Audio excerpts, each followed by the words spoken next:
Ngaku uang bulanan Sule buat Azam kecil cuma 25 juta rupiah, kini Natalie Holscher pamer mobil baru. Kelakuan Natalie Holscher, mantan istri pelawak Sule, kembali jadi sorotan publik.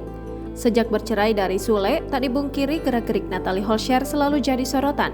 Belum lama ini, Natalie Holscher sempat protes soal uang bulanan Sule untuk anak sematawayang mereka berdua, Azam.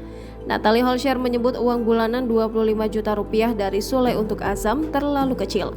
Kini bak buktikan lebih sukses, Natalie Holscher pamer dirinya beli mobil baru. Video yang diunggah di akun YouTube Natalie Holscher ini tampak ibu Azam sedang mencoba mobil mewah barunya. Dalam unggahan video itu terlihat seorang pria memberikan penjelasan tentang bagaimana mengoperasikan jok mobil mewah berwarna merah yang baru saja dibeli.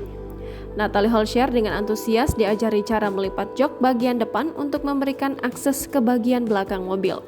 Unggahan Natalie ini tentu saja banyak memancing komentar dari netizen.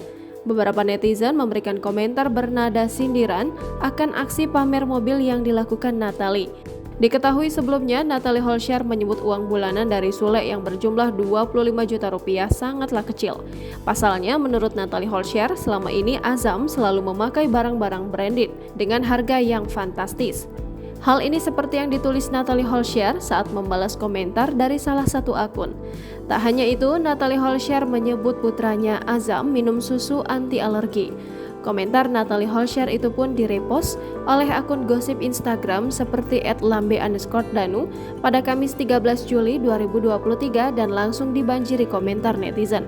Netizen pun ramai meminta Natalie Holscher bersyukur bahkan introspeksi diri.